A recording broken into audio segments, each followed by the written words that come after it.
नमस्कार, आप देख रहे हैं बिजनेस टुडे बाजार। मैं हूं हर्ष शर्मा। एक बार फिर मैं आपके सामने काफी बड़ी खबर लेकर आया हूं। खबर क्या है? 197 कम्युनिकेशन यानी पेटीएम की ओर से करीब 1000 कर्मचारियों को बाहर का रास्ता दिखा दिया गया है। जी हां, कंपनी ने अपने करीब 1000 कर्मचारियों की छटनी कर दी है। और 2023 के हिसाब से देखा जाए, जो न्यू एज टेक्नोलॉजीज कंपनियां हैं जिन्होंने भी अपने कर्मचारियों की छटनी की है, उसमें ये सबसे बड़ी छटनी के तौर पर देखा जा रहा है। और टोटल वर्कफोर्स का अगर बात की जाए, यहाँ पे पेटीएम या 197 कम्युनिकेशन की करीब 10% ये माना जा रहा है। इस हिसाब से इसका असर साफ तौर पे स्टॉक पर भी देखने को मिलेगा। अच्छा खासा असर देखने को मिल सकता है। और साथ ही इसके पीछे की वजह क्या है, क्योंकि इसके पीछे की वजह समझना बहुत जरूरी है। एक तो सिंपल रीजन होता है कि कंपनी कॉस्ट कटिंग कर रही है, कंपनी रिस्ट्रक्चरिंग कर रही है, लेकिन इसकी दूसरी बड़ी वजह क्या है, जिसको अगर आपका पेटीएम में निवेश है तो आपको इसकी वजह यहाँ पे समझनी बहुत जरूरी है, ताकि आपके सामने पूरी पिक्चर क्लियर हो सके। तो वजह क्या है मैं आपको बताऊंगा, लेकिन उससे पहले आपसे गुजारिश है कि हमारे चैनल बिजनेस टुडे बाजार को लाइक शेयर सब्सक्राइब करना बिल्कुल मत भूलिएगा।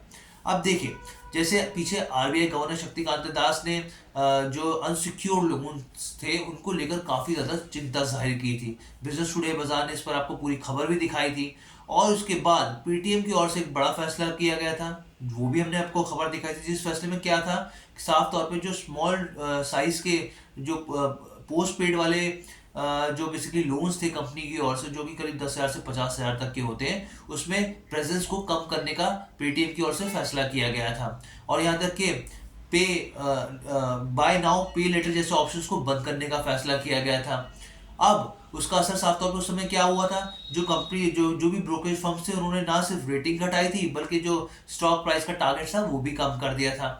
अब इसका असर इसी से जुड़ा हुआ है, क्योंकि कंपनी की तरफ से जब ये फैसला लिया गया कि भाई जो स्मॉल साइज टिकट साइज के लोन्स होते हैं उसमें प्रेजेंस को कम किया जाए, और साथ ही पे नाउ बाय नाउ पे लेटर जैसे ऑप्शन को भी कम बंद करने का फैसला किया गया, तो ऑब्वियसली बात है जो उसकी वर्क फोर्स थी उसको घटाया जाएगा। जब कंपनी अपनी बिजनेस को एक्सपेंड करती है तो फिर साफ तौर पे देखिए क्या होता है, कर्मचारियों की संख्या बढ़ाई जाती है। और जब कंपनी कुछ यूनिट्स को कहें या फिर कुछ सब्सिडीज को, या फिर यहाँ पे कहें कि कुछ सेगमेंट्स को, साफ तौर पे यहाँ पे सेगमेंट्स का शब्द कहना सही होगा, कुछ सेगमेंट्स को अगर कम किया जाता है या बंद किया जाता है तो ऑब्वियसली बात है उसमें छटनी होती है, तो उसका असर साफ तौर पे देखने को मिलता है। लेकिन यहाँ पे दूसरा पर्सपेक्टिव ये भी है कि कंपनी ने बोला है कि वो 3 लाख से, यानी जो थोड़े लार्ज साइज सेगमेंट्स के लोन्स हैं 3 लाख से 7 लाख के, उस पर फोकस किया जाएगा। कंपनी का जैसे बिजनेस मॉडल आप जानते ही हैं कि मर्चेंट से लेके पर्सनल लोन सब कंपनी इस तरह की चीजें प्रोवाइड करती हैं। तो इसका असर जो है इस छटनी के पीछे की वजह साफ तौर पे यही देखी जा रही है। जिस तरीके से पीछे फैसला लिया गया आरबीआई की तरफ से अनसिक्योर्ड लोन्स को लेकर, जिस तरह से चिंता जाहिर की गई थी, और उसी के बाद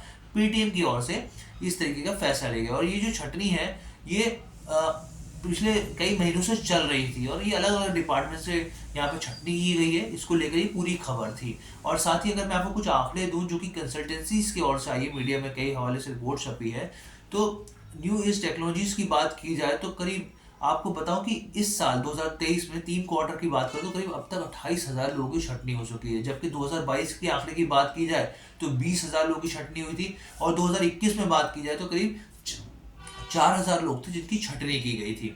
तो अब आपके सामने स्थिति एकदम साफ है। तो कैसी लगी आपको ये वीडियो, आप हमें कमेंट करके जरूर बताइएगा। और बिजनेस टुडे बाजार के साथ जुड़ने के लिए आपका बहुत बहुत धन्यवाद।